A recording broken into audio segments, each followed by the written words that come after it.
오늘부터는 지혜로운 신앙생활이라는 시리즈로 야고보서 말씀을 중심으로 함께 말씀을 생각하겠습니다. 오늘은 첫 번째로 지혜로운 신앙의 스타트라는 제목으로 함께 말씀 생각하겠습니다. 2008년도 그 명동의 길 한복판에 건물도 없고 예배당도 없고 성도도 한 명도 없는데 그 길 위에서 교회를 개척하신 분이 계셔요. 바로 김길 목사님입니다. 책도 많이 쓰시고 또 수련회나 청년들에게 강의도 많이 하시면서 참 많이 알려져 있는 분입니다. 자, 그런데 이분의 어린 시절은 매우 불우했어요. 9살 때 아버지가 자살을 하셨어요. 그 이유가 보니까 어머니가 다른 남자를 사귀어서 그랬던 것 같아요. 그래서 형들이 어머니에게 다른 남자가 있다는 것을 알고 어머니를 구타를 했습니다. 그러니까 어머니가 그 다음 날에 그냥 집을 나가버렸어요. 둘째, 셋째, 넷째 형이 있는데 다 각각 가출하고 말았습니다. 또 누나가 있는데 양복 만드는 사람과 나는 살겠다 하고 또 집을 나가버렸습니다. 자, 이렇게 어려서부터 심한 이 고난을 겪었던 이 김길 목사님이 시험을 당하거든이라고 하는 이런 책을 썼는데 이 책에 이런 간증이 나옵니다. 자, 어떤 간증이냐면 어느 날 그 자기 아내, 그러니까 사모님이 심각하게 여보하고 부르는 거예요. 이렇게 심각하게 부른 적이 없었는데 그러더니 조금 있다가 임신이래 하는 거예요. 그럼 임신하면 기쁜 거 아닙니까? 근데 왜 이렇게 심각하게 얘기를 했을까? 보니까 결혼한 지 20년이 지난 거예요. 결혼한 지 20년이 지났는데 임신을 했다고 하니까 심각한 거죠. 이미 2명의 자녀가 있었는데 이미 다 커서 부모님의 품을 떠나려고 하는 그런 시점에 있었습니다. 그런데 이 갑자기 너무나도 너무 늦었죠. 셋째를 임신한다고 하니까 염려가 된 거예요. 게다가 첫 번째를 낳았을 때 이 첫 번째가 발달이 늦어서 병원과 센터를 오가면서 매우 힘들게 이 첫 번째를 길렀다고 합니다. 결국 이제 노산이다 보니까 의사 선생님이 무조건 누워 있어야 한다고. 그래서 사모님이 아무것도 안 하고 거의 2달을 누워서 지냈습니다. 이제 이렇게 조심하게 지냈는데도 갑자기 하혈이 일어나서 병원에 갔더니 의사가 빨리 큰 병원에 가봐라 하는 거예요. 그래서 구급차를 타고 아주 대학병원에 갔더니 이제 5개월밖에 되지 않는데 아이가 지금 나오려고 한다, 출산하려고 한다는 거예요. 그래서 지금 산모 이렇게 하다가는 산모도 위험해질 수 있다. 그래서 서울에 더 큰 병원으로 가라 하는 거예요. 그런데 가는 도중에 출산할 수도 있으니 보호자가 결정하라 하는 거예요. 그래서 이 김길 목사님이 아내의 손을 붙잡고 병원 바닥에 무릎을 꿇고 하나님 앞에 기도를 했습니다. 하나님이 아무런 응답이 없는 거예요. 그냥 두려움만 찾아오는 겁니다. 그래서 결국 서울로 가서 수술을 하기로 결정을 하고 서울로 갔습니다. 목사님은 종일 봉지에 싸서 들고 다녔던 그 아내 사모님의 신발을 안고 수술실 그 바깥에 벽을 붙잡고 막 울었다는 거예요. 나를 만나지 않았으면 평생 편하게 살 수 있었을 텐데 왜 나를 만나가지고 그리고 울었다는 겁니다. 그런데 뒤돌아보니까 그때 내가 당했던 이 시험 앞에 예수님을 찾고 예수님의 그 옷자락을 붙잡고 울었어야 했는데 내가 왜 병원과 아내의 신발을 붙잡고 울었는가 좀 이렇게 후회가 됐다고 합니다. 수술은 무사히 끝났어요. 아내를 병실에 두고 잠시 집에 와보니까 집이 난리가 났습니다. 집을 정리하고 이제 학교를 다니는 아이들을 기다렸다가 중고등학생 이렇게 됐던 것 같아요. 저녁을 먹이고 설거지를 하고 너무 피곤해가지고 쓰러져 잤어요. 근데 아이들에게 이런 사실은 말도 못하고 다음날 다시 아이들을 학교에 보내고 목사님 또 다시 병원에 와가지고 있다가 또 이제 저녁 때 되면 또 집으로 오고 이렇게 8주를 지속을 했어요.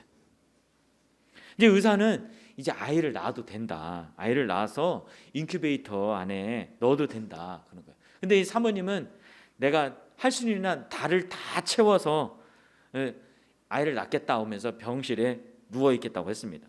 근데 결국에는 양수가 부족해져 가지고 7개월이 되자 아이를 낳을 수밖에 없었어요.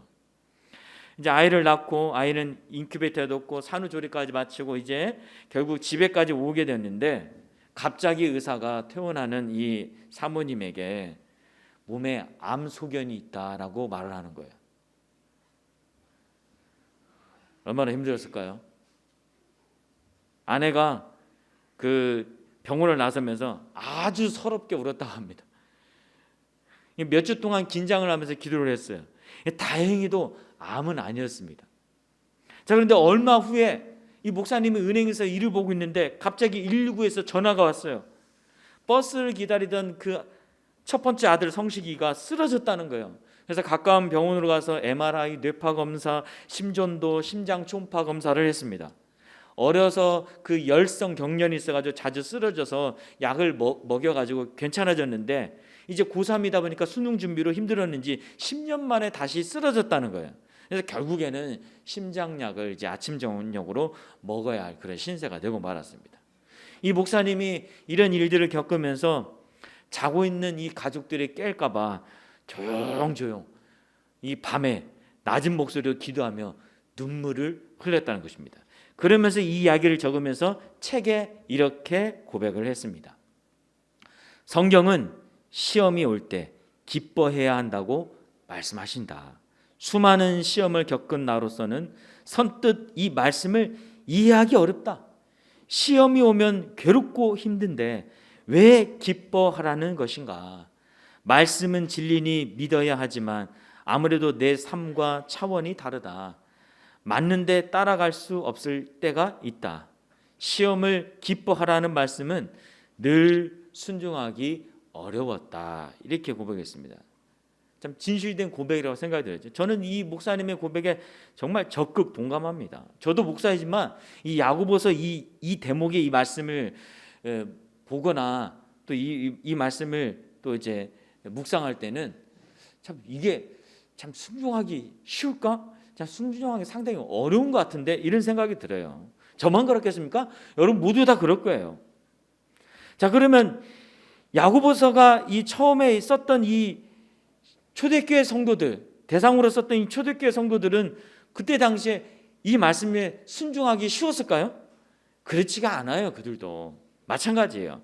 1절 말씀을 다시 보면 하나님과 주 예수 그리스도의 종 야고보는 흩어져 있는 12지파에게 문안하노라 그랬습니다. 이 초대교회 성도들은 스데반의 그 순교 이후에 너무 핍박과 박해가 심하다 보니까 뿔뿔이 흩어져서 살았어요. 고향을 버리고 익숙한 터전을 버리고 나라까지 버리고 낯선 땅으로 가서 살아야 했어요. 그런데 거기 가서도 신앙 때문에 많은 핍박을 받았습니다. 이게 얼마나 힘들고 괴로웠겠습니까? 그런데 이 야고보 사도는 그들을 향하여서 이렇게 명령하는 거예요. 이렇게 힘들게 살아가고 있는 그들에게 2절 말씀 우리 한번 같이 읽어보겠습니다. 시작. 내 형제들아 너희가 여러 가지 시험을 당하거든 온전히 기쁘게 여기라 그랬습니다. 여러분 지금 힘들고 막 괴로운데 그때 이 말씀을 읽었을 때 이 명령이 이 말씀이 여러분의 마음에 와 닿습니까? 와 닿을까요? 솔직히 지금도 별로 와닿지 않잖아요. 한번 솔직하게 스스로 잘 대답해 보세요. 이 말씀이 와닿는가? 내가 여기에 순종할 수 있는가? 특히 여기 2절에 나온 이 시험이라는 단어는 그냥 뭐 어떤 간단한 테스트나 뭐 공무원 시험 뭐 이런 같은 것이 아닙니다. 원어로 보면 페이라스모스라고 하는데 그 뜻이 시험, 시련, 고난, 유혹 이런 뜻을 갖고 있어요. 근데 여기에 여러 가지 시험이라고 했잖아요. 한 가지도 아니고 여러 가지 시험이에요. 즉 이 여러 가지 시험은 초대교회 성도들이 당했던 외적인 환난이나 핍박일 수도 있고 또는 서두에 얘기했던 것처럼 김길 목사님처럼 가족의 문제 또 본인의 어떤 삶의 어려움일 수도 있고 질병이나 육체의 나약함일 수도 있고 경제적인 어려움의 문제일 수도 있고 돈이나 성공에 대한 어떤 탐욕을 부리다가 실패해서 파산해서 당하는 그런 괴로움일 수도 있고 사람들과의 관계 속에서 받는 상처나 슬픔일 수도 있고 어떤 유혹이나 죄에 빠져서 받는 고통일 수도 있어요. 이게 여러 가지 시험이에요. 이런 여러 가지 시험 가운데 있게 되어지면 여러분, 우리는 어떻습니까? 고통스럽잖아요. 얼굴에 그늘이 지잖아요. 삶에 의욕이 없잖아요. 마음이 아프고 우울하고 힘도 빠지고 스트레스도 심해지고 슬퍼지기도 하고, 그래서 살이 빠지기도 하고 몸이 아프기도 하고 그러잖아요. 그런데 이런 상황에서 야고보는 온전히 기쁘게 여기라.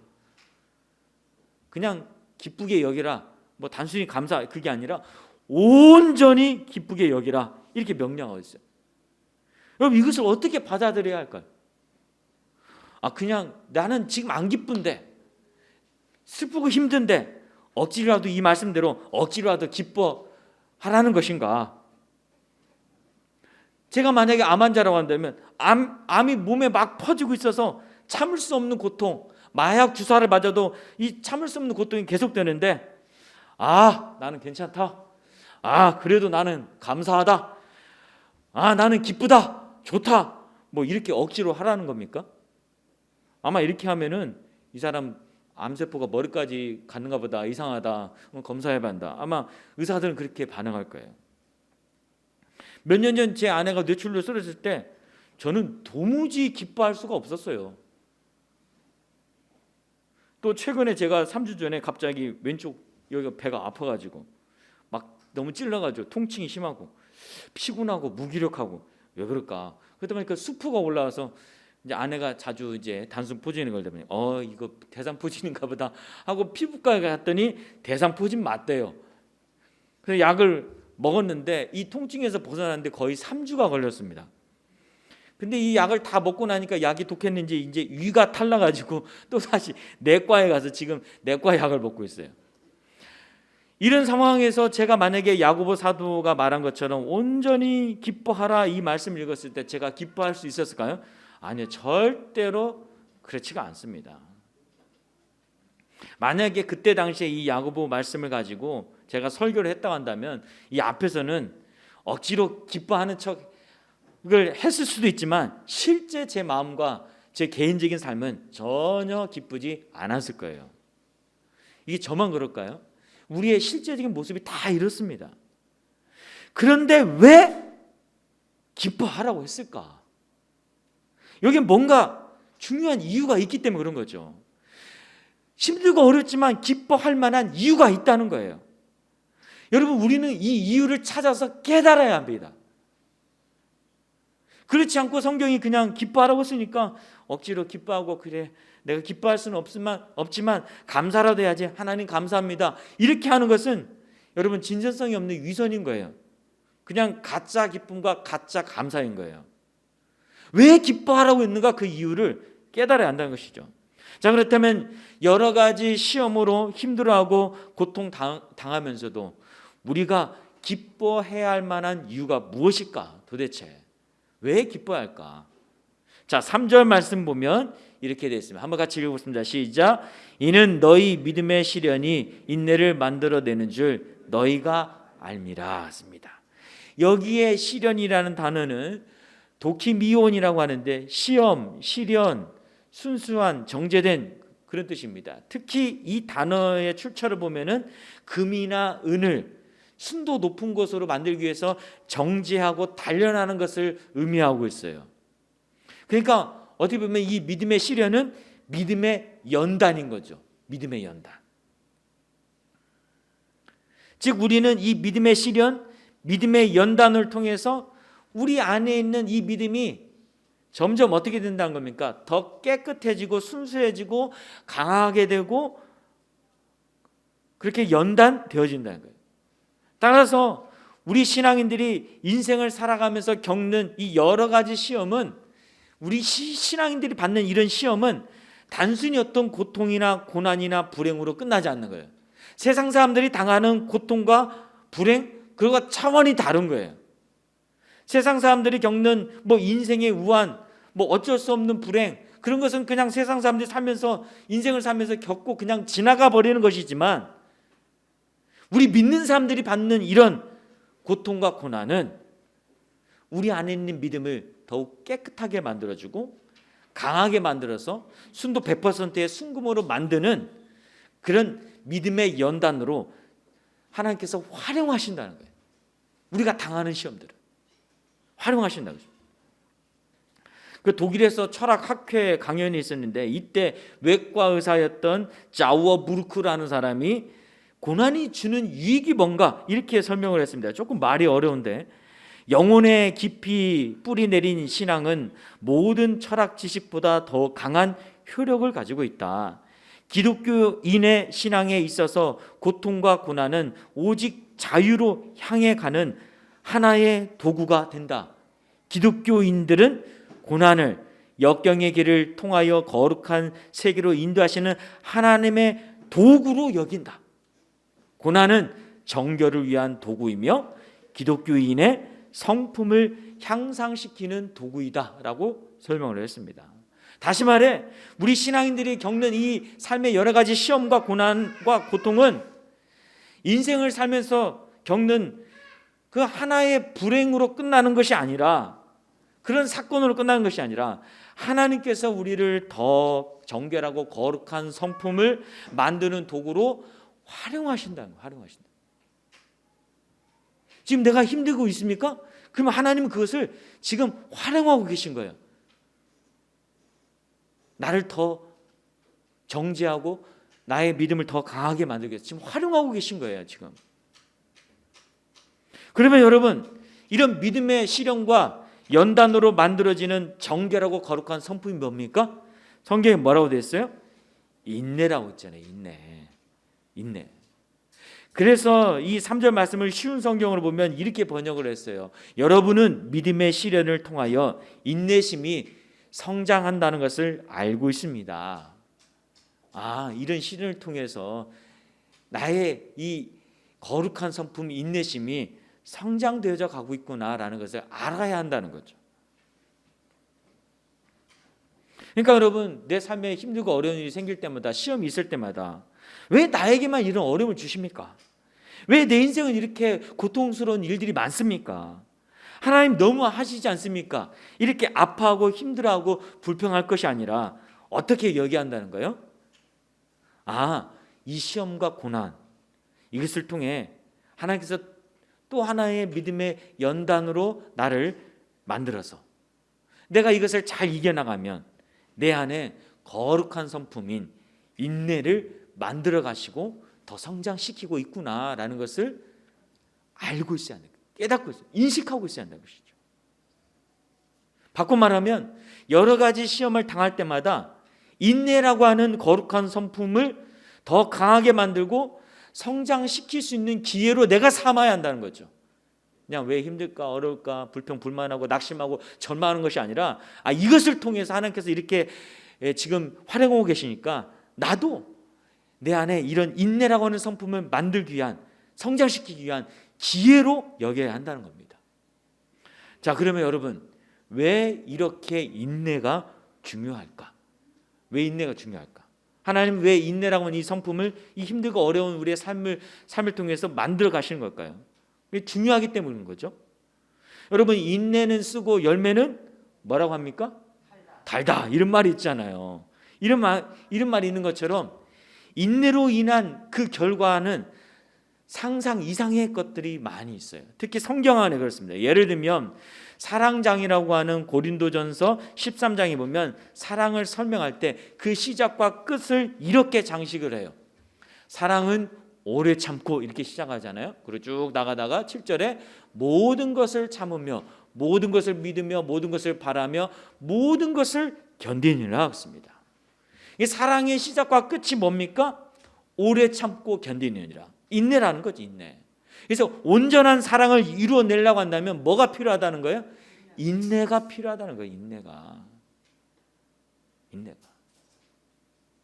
또 하나님께서 예비하신 그 놀라운 축복을 받으려고 할 때도 인내가 있어야 한다는 거예요. 히브리서 10장 36절 함같이 읽어보겠습니다. 시작. 너희에게 인내가 필요함은 너희가 하나님의 뜻을 행한 후에 약속하신 것을 받기 위함이라고 했습니다. 왜 우리에게 인내가 필요하느냐? 하나님께서 약속하신 축복을 받기 위해서 필요한 거예요. 실제로 여러분, 구약에서 가장 심각한 고난을 당했던 욥은 어떻습니까? 끝까지 믿음으로 인내해서 결국 어떻게 됐어요? 마지막에 갑절의 축복을 받았잖아요. 이 축복을 받기 위해서도 인내가 필요한 거예요. 또 인내는 우리 안에 좋은 인격과 그리고 삶의 소망을 만들기 위해서도 꼭 거쳐야 할 첫 번째 관문이에요. 첫 번째. 자, 로마서 5장 3절 4절. 자, 이 말씀도 한번 같이 읽어보겠습니다. 시작. 이뿐만 아니라 우리는 환난을 당하더라도 즐거워합니다. 그것은 환난이 인내를 낳고 또 인내는 연단된 인품을 낳고 연단된 인품은 소망을 낳는 것을 알기 때문입니다. 그렇습니다. 예. 환난과 어려움이 찾아올 때 인내하게 되어지면 그 인내하는 자만이 뭘 갖게 돼요? 연단된 훌륭한 인품을 갖게 돼요. 좋은 인격을 갖게 돼요. 그리고 그렇게 되어지면 어떻게 됩니까? 그의 삶에 소망과 희망이 있는 미래로 나아가게 되어지는 그런 길이 열리게 되어진다고 얘기하고 있어요. 이것의 첫 번째 스타트가 뭡니까? 바로 인내인 거예요. 환난을 당할 때, 고난을 당할 때 내가 인내하는 거예요. 뿐만 아니라 여러분, 온전한 하나님의 보호를 받으려고 할 때도 반드시 인내의 신앙이 필요해요. 요한계시록 3장 10절 말씀을 쉬운 성경을 보면 이렇게 말하고 있습니다. 포기하지 말고 인내하라는 내 명령을 지켰으니 이 세상에 사는 사람들을 시험하기 위해 다가올 고난의 때에 내가 너를 지켜줄 것이다. 그렇습니다. 하나님의 말씀에 순종해서 인내했으니 어떻게 한다고요? 마지막 그 고난의 때 내가 너를 지켜주겠다고 했어요. 그러니까 여러분, 결국 온전한 사랑을 이루고 하나님의 그 예비하신 축복을 받고 내가 존경과 깊은 영향을 끼치는 훌륭한 인격을 가지고 내 삶의 소망의 길을 열고 마지막 고난의 때 하나님의 충분한 지켜주심을 받으려고 한다면 이것을 위해서 우리가 갖고 있어야 할 가장 중요한 성품이 무엇입니까? 바로 인내라는 거죠. 인내의 신앙. 자, 그러면 여러분, 왜 하나님은 이토록 인내를 중요하게 여겨서 그 인내의 문을 여는 자들에게 제가 방금 얘기했던 그 많은 은혜와 축복을 약속하시는 걸까요? 왜 인내의 문을 여는 자들에게 이런 은혜와 축복을 약속하시는 거죠? 그만큼 왜 인내를 강조하는 걸까? 자, 그 이유가 4절에 있습니다. 4절 말씀 다시 한번 같이 읽겠습니다. 시작. 인내를 온전히 이루라. 이는 너희로 온전하고 구비하여 조금도 부족함이 없게 하려 함이라 했습니다. 자, 이 말씀을 현대인의 성경을 보면 이렇게 번역했습니다. 그러므로 끝까지 참고 견디어 부족함이 없는 완전하고 성숙한 사람이 되십시오. 했습니다. 여러분, 믿음의 시련과 연단을 통해서 만들어진 이 인내는 우리를 온전하고 또 구비되어져서 조금 더 부족함이 없는 성숙한 신앙인이 되게끔 한다는 거예요. 성숙한 신앙으로 만들어진다는 거예요. 인내가. 자, 그런데 여러분, 하나님은 왜 우리를 완전하고 성숙한 사람으로 만들려고 하는 걸까요? 왜 우리를 완전하고 성숙한 사람 만들려고 할까? 그냥 천국에만 들여보내면 되지. 왜 이렇게 할까요? 여러분, 완전하고 성숙한 사람의 최종적인 모델이 누굽니까? 누구예요? 예? 예수님이죠. 예수님. 하나님의 아들 예수님이잖아요. 하나님께서 우리를 구원하시고 우리의 삶 가운데서 역사하시고 또 이런 인내를 통해서 이루시고자 하는 그 최종적인 목표가 바로 예수님인 거예요. 예수님. 그래서 하나님은 단지 우리를 구원해서 천국으로만 이사시키는 것이 아니라 하나님께서 그토록 사랑하시고 아끼시는 그 예수님의 장성한 분량이 충만한 데까지 우리 또한 성숙되기를 원하신다는 거죠. 이것이 우리를 구원하신 목적이고 우리의 삶에서 함께 동행하시고 인도하시는 목적인 거예요. 예수님의 그 영광스러운 자리까지 성장시켜서 그냥 명목상의 그 양자 양녀가 아니라 그 인격과 가치와 능력과 어떤 존재에 있어서 예수님과 동등한 자로 우리를 세우기를 원하시는 거예요. 그래서 이것을 위해서 꼭 필요한 것이 있는데 그것은 바로 인내라는 것입니다. 인내. 그래서 여러분, 예수님도 인간의 몸을 입고 이 땅에 오셔서 우리에게 이런 인내의 모델이 되어 주셨어요. 히브리서 12장 2절 말씀 보면 믿음의 주요 또 온전하게 하시는 이인 예수를 바라보자. 그는 그 앞에 있는 기쁨을 위하여 십자가를 참으사 부끄러움을 개의치 아니하시더니 하나님 보좌 우편에 앉으셨니라 그랬습니다. 예수님도 십자가의 큰 고통과 고난 앞에서 매우 힘들어하시고 고뇌하셨습니다. 그런데 여러분 어떻게 하셨습니까? 참으셨어요. 그 부끄러움을 개의치 않고 인내하셨습니다. 여러분 그 이유가 뭡니까? 그 앞에 있는 기쁨을 위하여예요. 그 앞에 있는 기쁨을 위하여. 여러분 이 기쁨이 어떤 기쁨일까요? 하나님의 뜻대로 다 순종하신 후에 우리 모든 인간을 죄에서 구원하는 구원의 기쁨인 거죠. 또 우리의 모든 죄악의 근원이 되는 악한 사탄을 무너뜨리는 승리의 기쁨이잖아요. 뿐만 아니라 부활 승천하셔서 영원한 왕으로 하나님 보좌 우편에 앉으시는 그 존귀와 영광의 기쁨이잖아요. 이 기쁨을 바라보면서 십자가를 참으신 거예요. 참으신 거. 근데 여러분 이 놀랍고 영광스러운 이 기쁨, 아무리 예수님 하나님의 아들이라 할지라도 반드시 뭘 건너야 한다는 겁니까? 반드시 인내라고 하는 강을 건너야 한다는 거예요. 예수님도 이런 인내의 강을 건너야만이 이 기쁨을 얻을 수가 있었다는 것입니다. 여러분 우리도 마찬가지입니다. 우리가 단지 천국행 티켓 한 장 얻는 것이 아니라 정말 하나님의 아들 예수 그리스도를 닮은 존귀하고 영광스러운 진짜 하나님의 양자 양녀 아들과 딸이 되려고 한다면 우리도 인내의 과정을 거쳐야 하는 거예요. 그래서 더 완전하고 구비되어 성숙한 자가 되어야 한다는 것입니다. 더 참고 견디면서 인내한다는 거예요. 자, 그런데 하나님은 이 말씀을 우리에게 주시면서 하나님의 아들을 닮기 위해서 삶이 힘들고 어려워도 신앙을 잃지 않고 믿음을 잃지 않고 인내의 노력을 멈추지 않는 자들에게 어떻게 하신다고요? 어떻게 하신다고요? 그에게 주어진 사랑을 완성시키고 예비하신 축복을 주시고 아름다운 인품을 갖게 하시고 소망이 있는 미래를 열어주시고 온갖 어려움과 고난으로부터 내가 너를 끝까지 지켜주시겠다. 이 은혜와 축복을 허락하신다는 거예요. 그래서 결국에는 예수님처럼 영광스러운 자리로 끝내 인도하신다는 것입니다. 이것이 믿음으로 인내하는 우리를 하나님께서 축복하신 이유예요. 왜? 그 인내를 통해서 예수님을 닮아가는 자가 되기 때문에 더 완전하고 성숙한 자로 예수님을 닮아가는 자로 세워지기 때문에 그것을 가장 중요한 최종적인 목적으로 하나님께서 삼고 있기 때문에 그 목적을 향해 가고 있기 때문에 하나님의 뜻대로 살아가고 있기 때문에 이런 축복들과 약속을 약속하시고 주시는 거예요. 그래서 야고보는 지금 여러 가지 시험으로 정말 힘들고 어렵고 고통스럽고 슬프고 분노하고 지치고 절망할 수 있지만 우리가 믿음으로 인내하면 반드시 하나님께서 이런 영광스러운 성숙한 자리로 이끄실 테니 이것을 믿음으로 바라보고 기뻐하라 라고 명령하신 것입니다. 한번 생각해 보십시오. 내가 지금 실패와 어려움으로 고통을 당하고 있어요. 근데 이것을 잘 인내하기만 하면 얼마 후에 하나님께서 축복하신대. 내가 지금 이 고난을 믿음으로 잘 견뎌 나가기만 하면 하나님께서 얼마 후에 밝은 미래를 열어 가신대. 내가 이 고통과 관계의 어려움을 믿음으로 잘 참고 인내하기만 하면 얼마 후에 하나님께서 그 모든 관계를 회복시키고 아름다운 사랑의 열매를 맺게끔 하신대.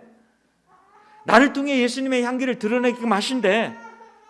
그리고 어떤 어려움 속에서 나를 끝까지 지켜주신대. 이렇게 한번 생각해 보십시오. 힘들고 어려울 때마다 기뻐할 수 있어요. 물론 감정적으로 그렇지 않지만 기쁨을 기대할 수 있어요. 다만 우리는 그 시기와 때를 잘 알지 못하기 때문에 많이 힘들어할 수 있습니다. 그러나 여러분, 분명한 사실은 우리가 인내하면 반드시 그 기쁨의 때는 온다는 거예요. 하나님이 약속하셨기 때문에 온다는 겁니다. 그 은혜와 축복과 영광의 자리는 반드시 찾아온다는 거예요. 그래서 그것을 바라보면 우리는 기뻐할 수 있다는 것입니다. 야고보 사도는 그 기쁨을 기대하라라는 거죠. 지금 기대하라. 여러분, 사람은 힘들고 어려울 때 그 본성이 나타난다고 하잖아요. 그 사람이 진짜 어떤 사람인가 그것을 알려면 그 사람이 가장 힘들고 어려울 때 어떻게 반응하는가를 보면 안다는 겁니다. 저도 가장 힘들고 어려웠을 때 저 자신을 바라보면서 아, 내가 이것밖에 안 되는 인간이었구나 라는 것을 깨달았어요. 참 개인적으로 치욕스럽고 부끄러웠습니다. 여러분은 어떠십니까?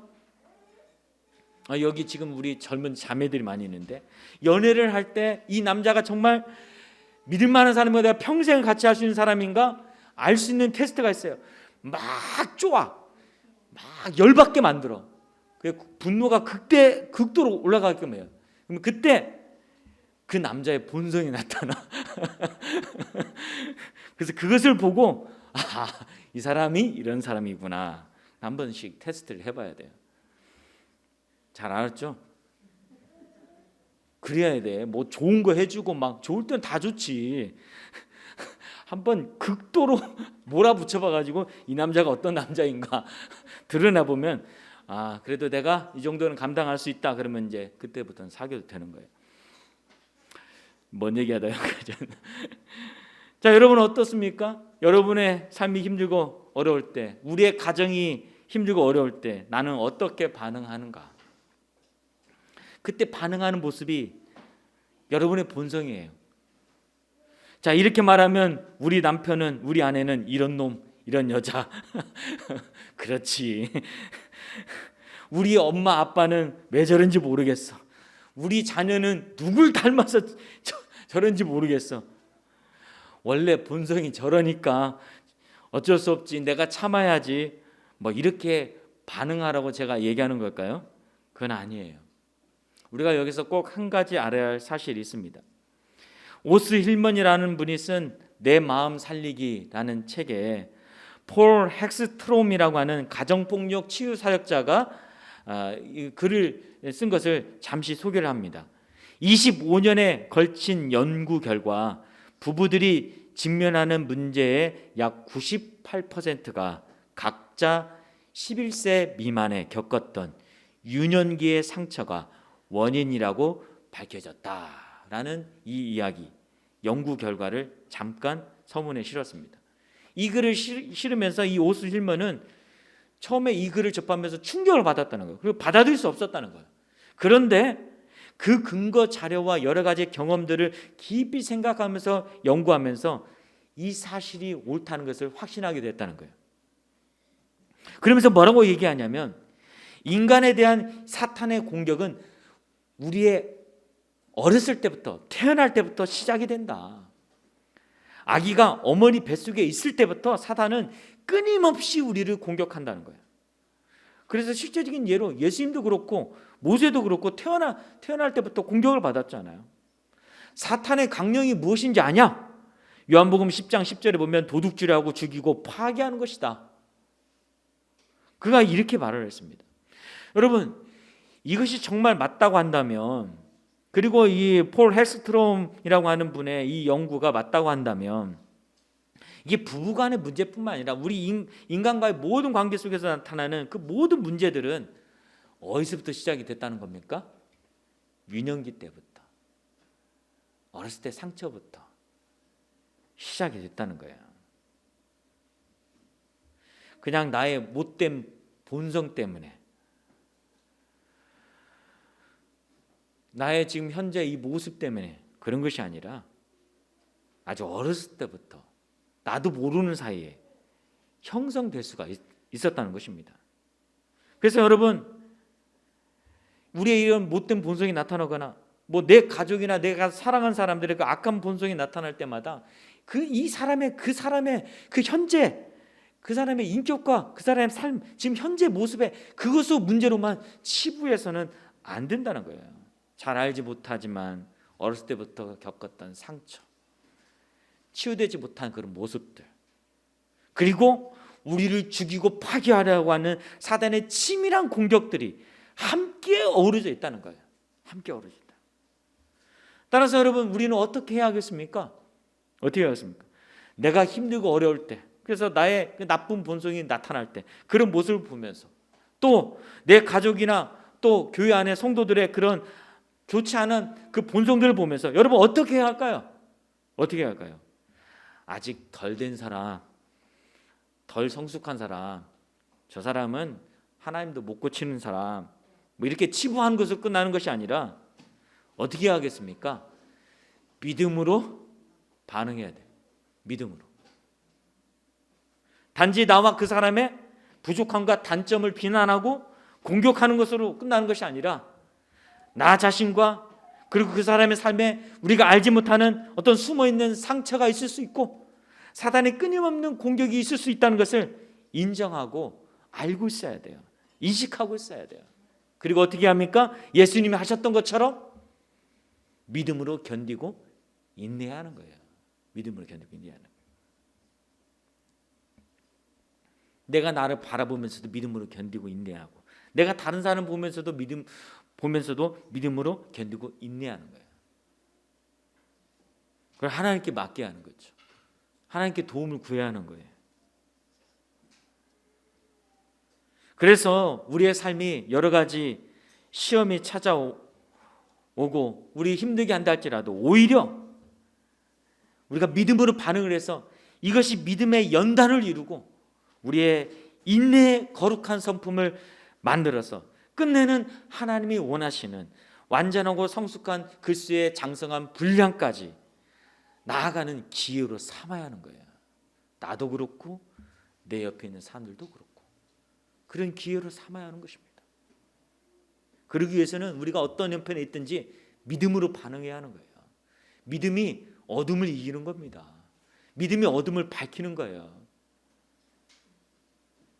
그래서 우리 안에 있는 이 믿음을, 작은 믿음을, 순수하지 못한 믿음을 더 강하게 만들고 정제시키고 순도가 높은 믿음으로 자꾸 만들어야 돼요. 그래야 우리 안에 거룩한 성품, 인내가 만들어지고 그 인내를 통해서 하나님께서 은혜와 축복을 허락해 주시는 것입니다. 소망을 갖게 하시는 거예요. 아름다운 사랑의 열매를 맺게 하시는 거예요. 좋은 인격을 만들어 주시는 거예요. 승리와 축복을 허락해 주시는 거예요. 바로 이것 때문에 야고보 사도는 네가 지금 힘들고 어렵지만 하나님이 이렇게 너를 만들어 가시고 이런 축복과 은혜를 약속하셨으니 그것을 바라보면서 인내하면서 기뻐해라. 기뻐해라. 믿음으로 반응해라. 그렇게 한 겁니다. 그냥 슬퍼하고 낭망하고 절망하고 비난하고 욕하고 그러고 끝나버리면 그 인생 그냥 세상 인생으로 끝나는 거예요. 그러나 믿음으로 반응하고 인내로 반응하면 하나님께서 우리를 더 아름답게 만들어 가시고 예비하신 축복을 주시는 거예요. 여러분, 이것이 우리가 지혜로운 신앙생활을 하는 첫 번째입니다. 첫 스타트입니다. 이런 하나님의 예비하신 축복과 은혜와 놀라운 은혜를 경험할 수 있는 지혜로운 신앙인 저와 여러분 되시기를 지금으로 축복합니다. 아멘.